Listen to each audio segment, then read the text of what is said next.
In the quiet town of Redwood Springs, life moved slowly. The streets were clean, the neighbors waved to one another, and families gathered on porches in the evenings.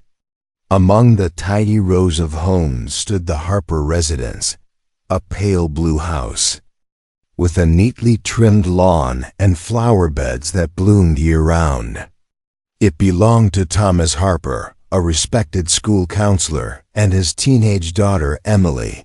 To everyone around them, they were a model family, private but polite, organized, and seemingly content in each other's company. Thomas had worked at the local high school for nearly 2 decades. He was known for his calm voice, well-ironed shirts, and ability to listen without judgment. Students trusted him, and parents praised his dedication.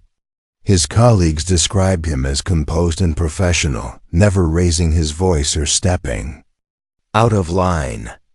After his wife passed away in a car accident 5 years earlier, many people in town sympathized with him.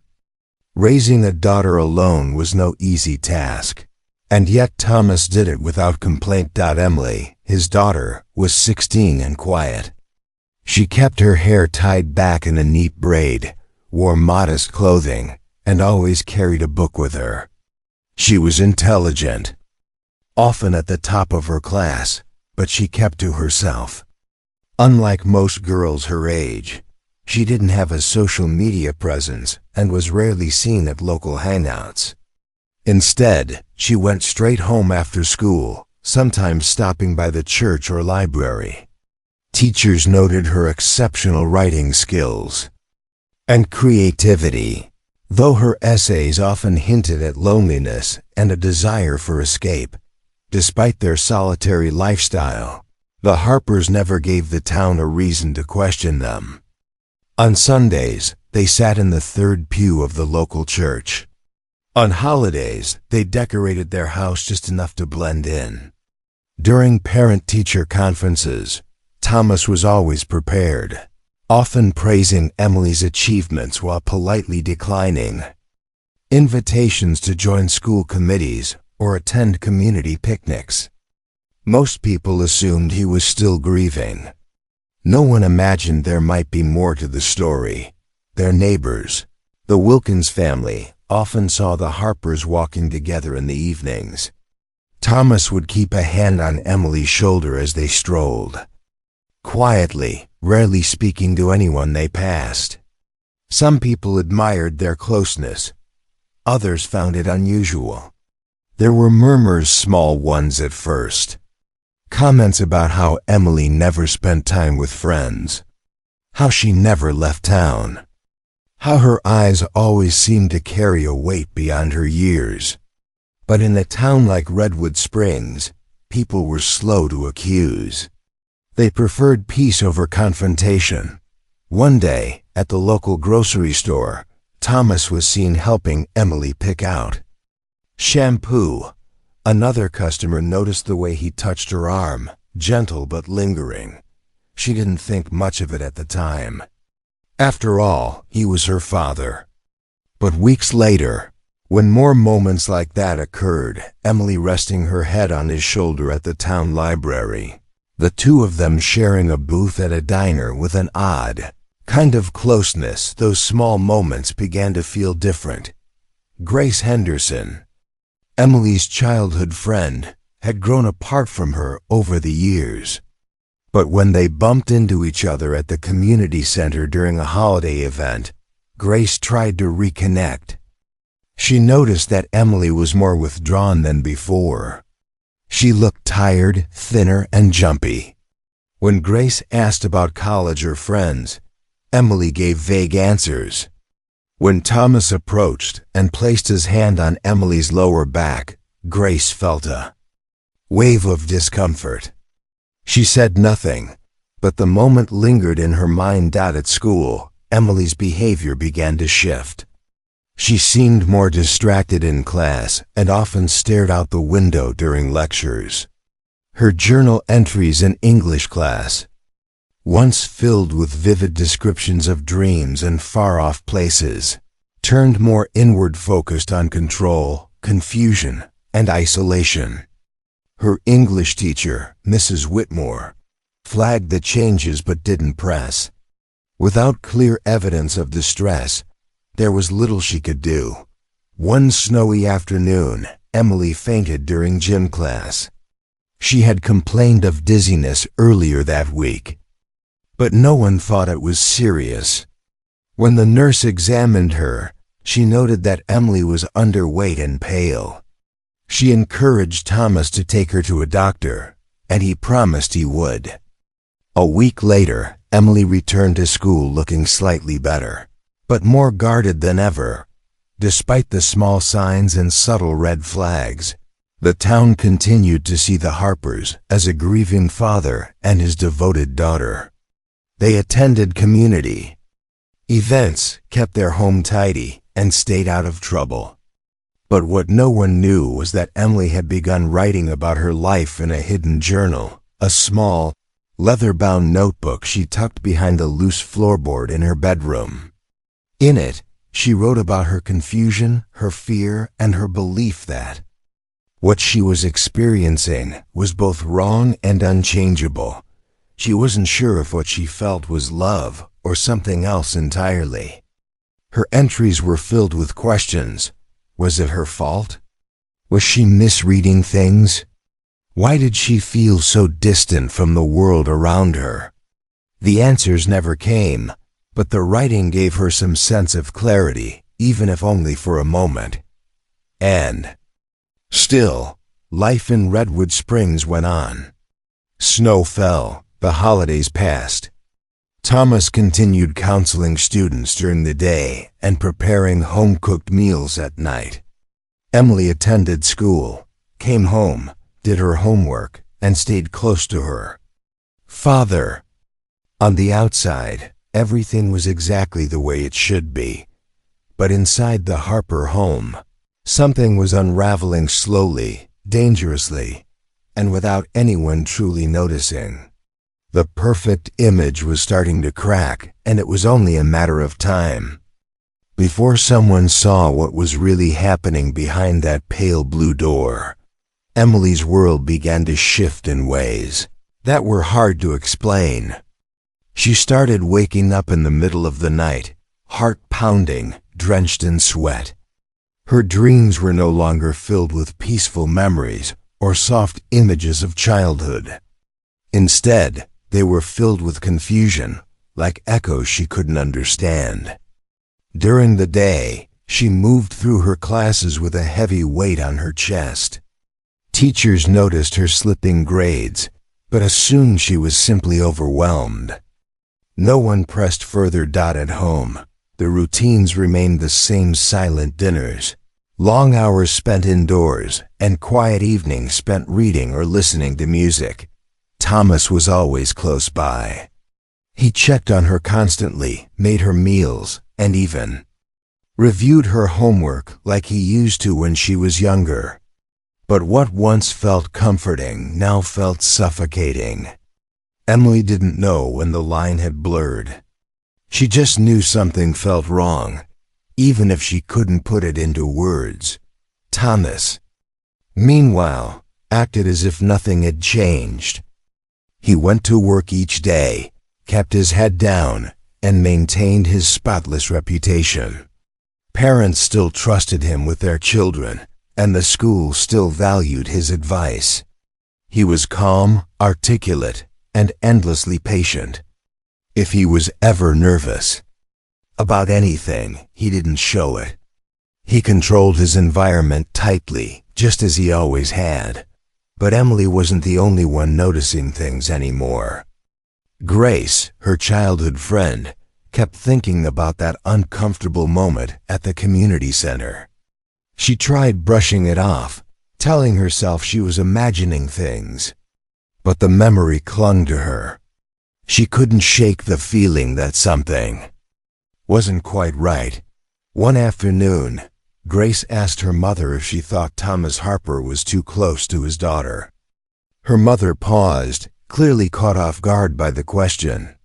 After a long silence, she said she didn't know. that it was none of their business, that Thomas had been through a lot. But the hesitation was enough to keep Grace wondering. Meanwhile, Emily began to spend more time in the attic. It was the only place in the house where she felt alone. She would sit under the dusty window and write in her journal, pages and pages filled with thoughts she didn't dare say out loud. Her writing became frantic, often circling the same themes: fear, isolation, and guilt. She told herself that putting it on paper made it less real. That if she wrote enough, maybe she could fix things. One day, after a particularly difficult morning, Emily forgot to return her journal to its hiding spot. She left it under her bed, wrapped in a sweater. Later that evening, Thomas entered her room to say goodnight and noticed the sweater. He picked it up and for a moment looked as if he might open it, but then he paused, placed it back down, and left the room. Emily lay in bed, frozen, unsure if he had seen the notebook or not. She didn't sleep that night. The next week, Grace came over unannounced after school. Emily hesitated but let her in. They sat awkwardly in her room, flipping through old photo albums and pretending nothing had changed. But something was different. Grace's eyes kept drifting to the locked drawer near Emily's desk. When Emily left the room to get water, Grace quietly opened the drawer. Inside, she found a second notebook, one Emily had been keeping long before she started writing in the attic. This notebook wasn't as detailed, but it was enough. Grace read just a few lines before quietly sliding it back and shutting the drawer. Her hands were shaking. She said goodbye quickly and left. That night, Grace didn't tell anyone what she found. She needed to think. The following Monday, she spoke to her guidance counselor. Not Thomas, someone else. She didn't mention names at first, just described what she read and how it made her feel. The counselor listened carefully and followed protocol. A report was filed, and without warning, Emily was called into a meeting with 2 school officials and a social worker. They were kind, soft-spoken, and asked simple questions. Emily didn't say much. She just nodded and answered with short phrases. The meeting ended quickly, and she was allowed to return to class. When Thomas learned about the meeting, he was unusually calm. He made dinner like always and asked Emily about her day. But his tone had changed. He was quieter, more watchful. That night, Emily removed the journal from her hiding place and buried it at the bottom of her laundry basket. She didn't know what else to do. Her heart raced every time the phone rang or someone knocked on the door. It felt like everything was closing in. Days later, a woman from the county's youth services department came to the school. She requested a second conversation with Emily, this time with a child psychologist present. Emily was careful with her words. She said nothing that could be seen as alarming, but her body language told another story. She curled into herself, avoided eye contact, and flinched at certain questions. The psychologist took notes and made observations. She wasn't ready to draw conclusions, but she recommended follow-up sessions. Back home, Emily noticed Thomas locking his office more frequently. He started keeping his phone on him at all times. He also suggested that Emily take a break from school and study from home. He said it would give her time to rest. Emily agreed, but only because she didn't want to go back to school either. Not while everyone was watching her. Not while she felt like a puzzle people were trying to solve. As the investigation moved quietly forward, Emily began to feel the walls around her closing in. Her journal entries became more frantic. She wrote about escape, about fear, about not knowing who she was anymore. She no longer saw herself as just a daughter. She wasn't sure what she had become, but she knew something was coming. She could feel it in the way her father looked at her now, not with calm authority, but with nervous energy. Something had changed in him too. Neither of them said a word about it. But they both knew the silence couldn't last much longer. Emily's disappearance from school sparked quiet concern, but no one voiced it publicly. Officially, she was studying from home under medical leave. A few teachers inquired, but they were met with vague answers about exhaustion and emotional stress. Thomas submitted the necessary paperwork and made sure everything looked legitimate. To most, it seemed like a responsible parent looking out for his child's well-being. But inside the Harper home, tension had settled into every corner. Emily spent most of her days inside the house. The windows were usually closed. The curtains rarely opened. She stayed in her room, barely speaking, barely eating. The once comforting walls of her home now felt like a maze. Her journal remained hidden under loose floorboards in the attic, but she no longer had the energy to write. Her thoughts were fragmented, blurry. Each day felt the same. The silence in the house was louder than ever. Thomas had changed too. His movements were more calculated. He triple-checked the doors before locking them each night. He installed a new security system and told Emily it was for safety. He started working from home more often, rarely letting her out of sight. Emily understood what was happening. He wasn't protecting her. He was isolating her. And she couldn't figure out how to escape. Unknown to them, Grace hadn't stayed silent. Troubled by what she had seen in Emily's journal and worried after hearing she had dropped out of school, she contacted a family friend who worked in local law enforcement. It started with a conversation, one that quickly turned into an informal inquiry. The officer was cautious. Without direct evidence or a statement from Emily, there was little they could do. But the situation didn't sit right with him. He flagged the case for further review and contacted Child Protective Services for a welfare check. The visit was scheduled quietly, without warning, so the Harpers wouldn't have time to prepare. When the caseworker arrived at the house on a cloudy afternoon, she was met by Thomas at the door. He smiled politely, his voice calm and firm. He said Emily was unwell and asked if they could reschedule. The caseworker insisted. After some hesitation, Thomas stepped aside. The caseworker entered and immediately noticed the sterile atmosphere, everything too clean, too silent. She asked to speak with Emily alone.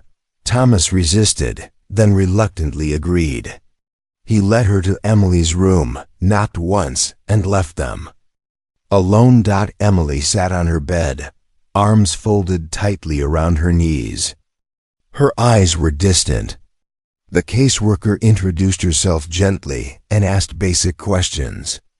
Emily answered politely, mechanically, as though reciting from a script. The caseworker took mental notes. Emily's pale skin, her low weight, her lack of eye contact. When asked if she felt safe, Emily hesitated. That pause spoke louder than words. Still, Emily didn't say anything alarming. The caseworker had no legal grounds to intervene. She left with a promise to return soon.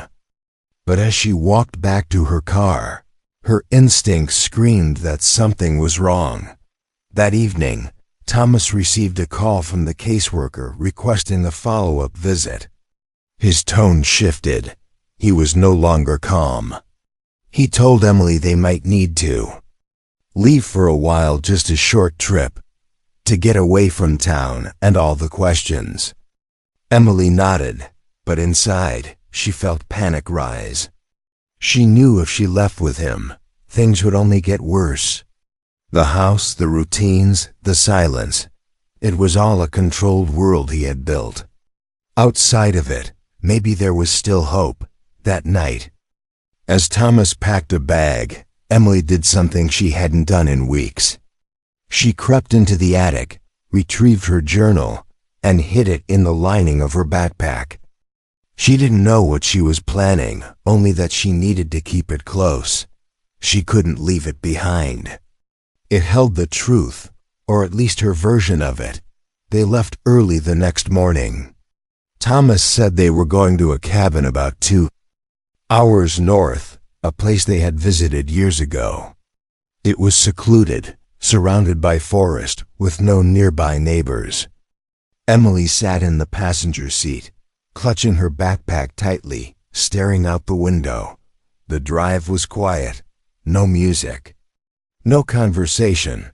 When they arrived, the cabin looked almost exactly as she remembered it. Small, wooden, worn by time. Inside, dust covered the furniture.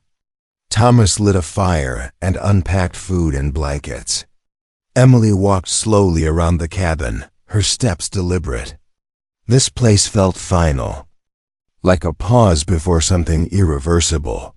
That night, as the fire crackled and the wind howled outside, Emily sat by the window.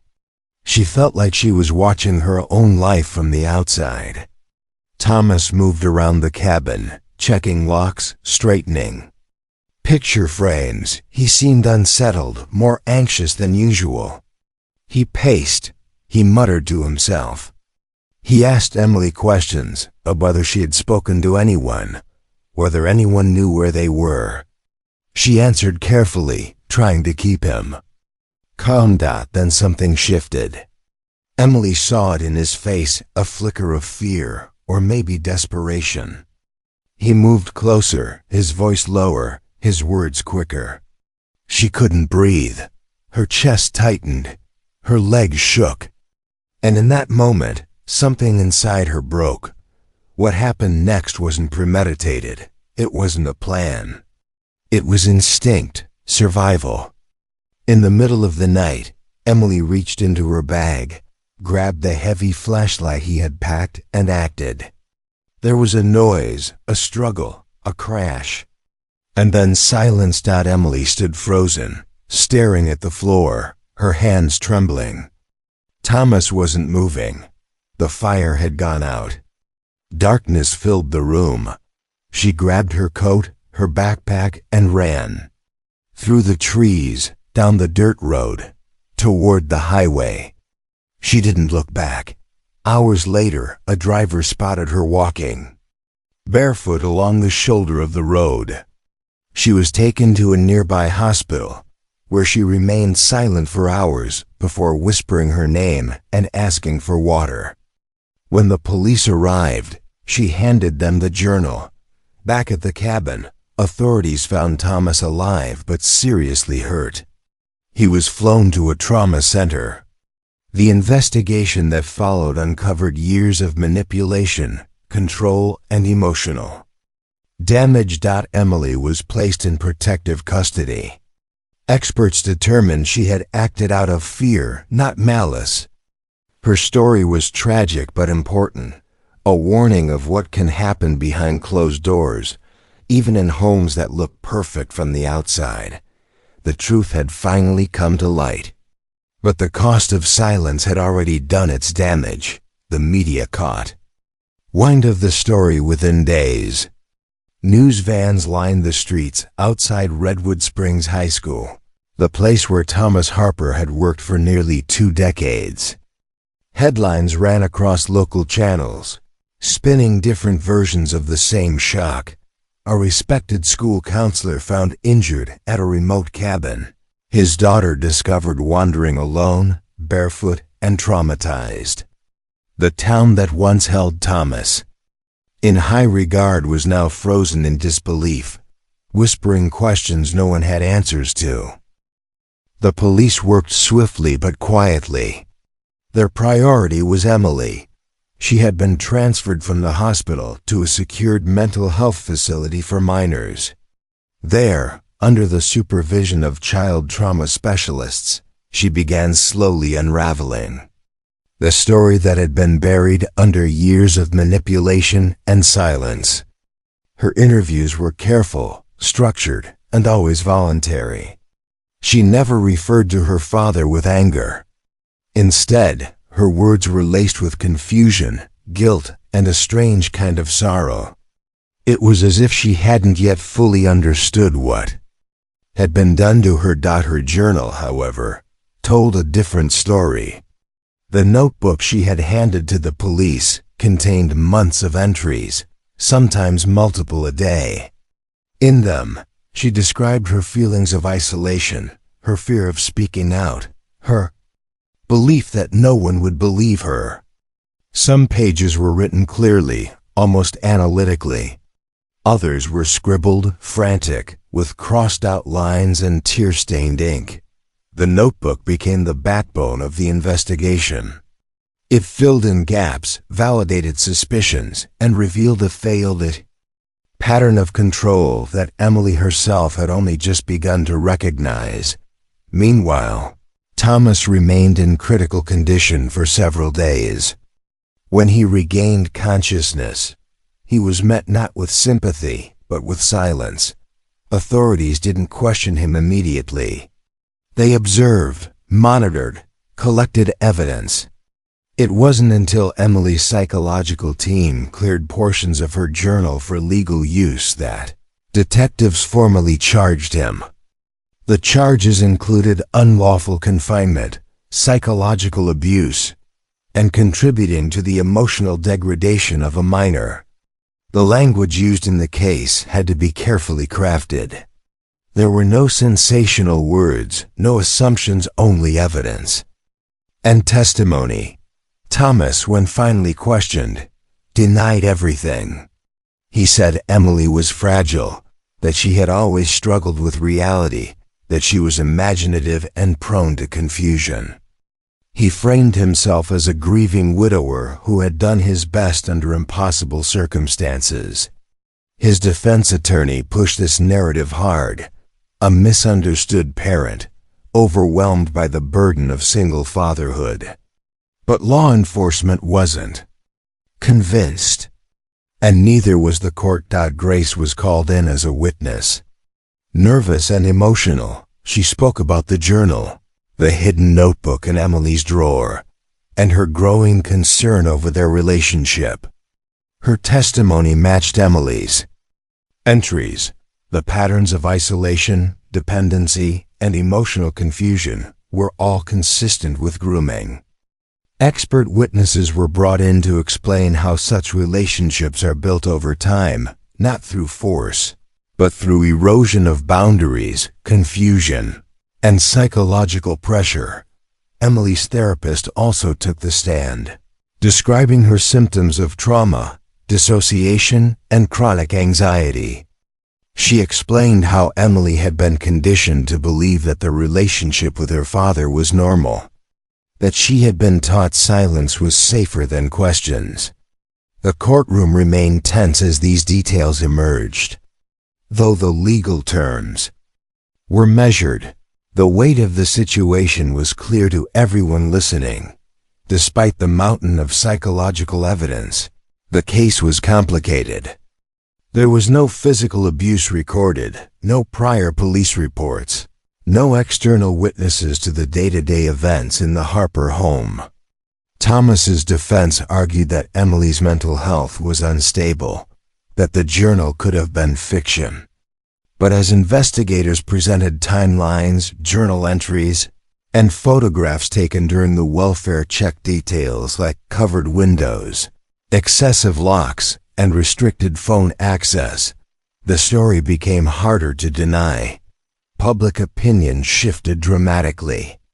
Former students of Thomas Harper began speaking out. Some described odd behavior, a cold demeanor, or unusual interest in female students' personal lives. Nothing overt, just enough to suggest he may have been hiding darker instincts beneath. the surface for years. The school district issued a statement disavowing him, removing his name from all records, and launching an internal review. Emily remained in therapy throughout the proceedings. She was allowed to attend the trial only once, at her request. She sat silently, surrounded by her legal team, while her journal was read aloud by a court-appointed psychologist.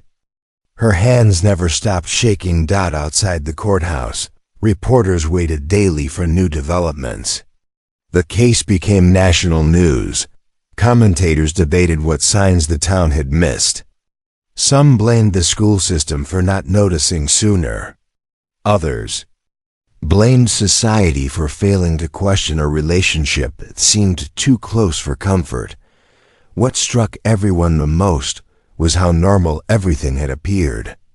Thomas had been respected, admired. Emily had been quiet but bright.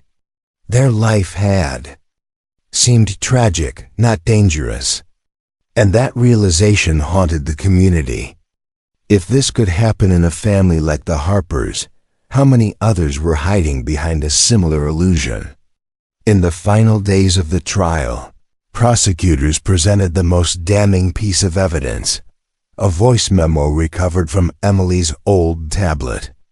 It was recorded late at night, just a week before they left for the cabin.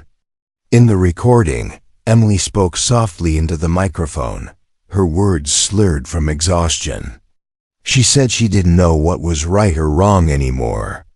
That she felt like she was disappearing. That she wanted anyone to notice. The courtroom fell silent as the audio played. It was the voice of a girl slowly unraveling under the weight of her own silence.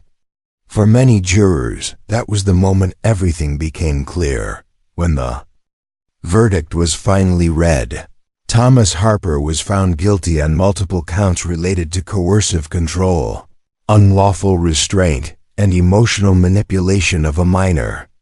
His sentence included a lengthy prison term and lifelong restrictions that ensured he would never work with youth again or be in contact with Emily.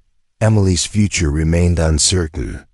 She had been placed with a specialized recovery program out of state.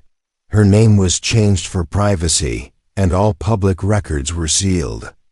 She would spend the next few years rebuilding her life with the support of therapists, advocates, and a foster family trained in trauma recovery. The town of Redwood Springs tried to move on, but the story lingered.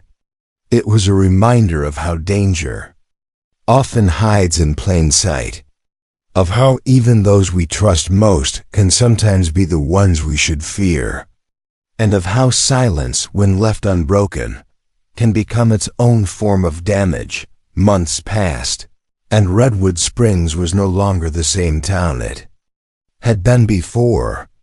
The case had cast a long shadow, one that lingered in school hallways, church pews, and community centers. People avoided mentioning the Harper family by name, but their story remained etched into every whisper and sideways glance. It had forced an entire community to reflect on how much they truly knew about the people they lived beside. The quiet streets no longer felt entirely safe. Emily's absence was deeply felt at the high school.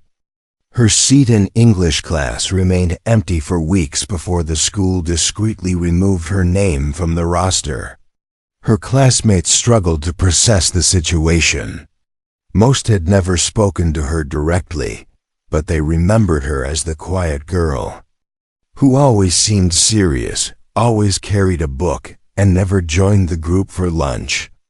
Now everything made a strange sort of sense, though it was a truth none of them wanted to understand. The court case had ended, but the emotional wreckage continued to surface in unexpected places. Parents became more observant. Teachers attended special training seminars on identifying signs of manipulation and emotional control. A new counseling team was brought in to replace the void Thomas Harper had left behind, and while the staff was qualified and supportive, there was a palpable tension in the building, like a wound that hadn't fully healed. Emily, now under a new name and identity, was placed in a therapeutic foster home in another state. The house sat on the edge of a quiet coastal town, far from Redwood Springs. The family she lived with had been specially trained to care for trauma survivors. Her new bedroom was soft and warm, painted in ocean colors, with a small window that let in the morning light. But despite the new setting, Emily carried with her the same weight. Therapy sessions were regular and intensive. At first, Emily barely spoke. Her words came out flat, rehearsed, as if she had learned to say only what was expected. Her therapist didn't push. They worked slowly, drawing, music, long walks by the sea. Eventually, the walls began to crack. Emily started writing again, this time in a fresh journal, free of the pain that filled the last one. She wrote about the sea, the sound of birds in the morning, the texture of sand beneath her feet. It was a small step, but it was hers. Her recovery wasn't linear. Some days were better than others.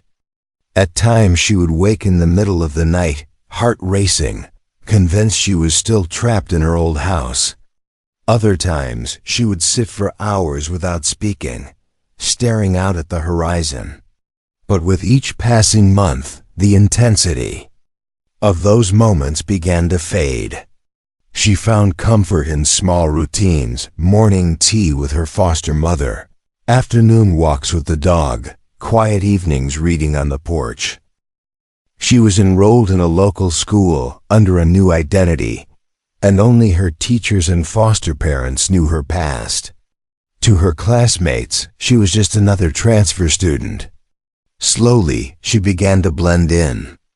A few classmates invited her to join group projects. One girl asked her to sit with them at lunch. For the first time in years, Emily felt like she had space to breathe. Meanwhile, Thomas Harper began his prison sentence in a medium-security facility. His fall from grace had been swift and public. Once a respected counselor and father, now he was a cautionary tale whispered about in state briefings and educational forums. He spent his days in quiet isolation, rarely speaking to others, refusing most visitors. He continued to deny any wrongdoing, claiming his daughter had misinterpreted their relationship. But the evidence, the journal, and the recorded testimony told another story, one that the public had already accepted. The prison psychologist assigned to Thomas noted his pattern of behavior: charismatic in public, withdrawn in private, and completely unrepentant. He declined therapy. He declined rehabilitation programs. He remained firmly in his version of events, one where he was misunderstood and unjustly punished. There was no sign that he recognized the damage he had caused. Back in Redwood Springs, the Harper house sat empty. The windows were boarded up. The lawn, once perfectly trimmed, grew wild. No one wanted to live there. Some said the house felt haunted, not by ghosts, but by the silence that had hidden something so dark for so long. Eventually, the city approved its demolition. In its place, a memorial garden was proposed, a quiet space with benches, trees, and a plaque dedicated to children who had suffered in silence. Emily's name wouldn't appear on the plaque. Her identity was sealed, protected by the courts. But she knew about the garden. Her therapist had told her gently, explaining how the town was trying to heal in its own way. Emily didn't say much in response, but she asked to see a photo of the site. She looked at the picture for a long time before folding it and placing it in her new journal. As time moved on, Emily began to imagine a life beyond survival. She talked about finishing school, maybe studying psychology, and helping others who had gone through similar experiences. She no longer referred to herself as broken. Instead, she said she was rebuilding, slowly, carefully, and with purpose. Each step was uncertain, but she was no longer afraid of the unknown. Her final therapy session before leaving, the program was marked by a simple ceremony. A quiet dinner with her foster family, a walk by the water, and the planting of a small tree in the backyard. She chose a willow. She said it reminded her of strength that bends but doesn't break. Emily left the program with a suitcase, a stack of books, and a new journal. Her past would always be a part of her story, but it no longer defined her. She wasn't just the girl from the headlines or the victim of a hidden life. She was someone who had endured, who had survived, and who was ready finally to begin again. And somewhere deep inside Redwood Springs, beneath the surface of quiet streets and whispered stories, her name lived on not in shame, but in quiet resilience. A reminder that even in the darkest corners, the light can still find a way through.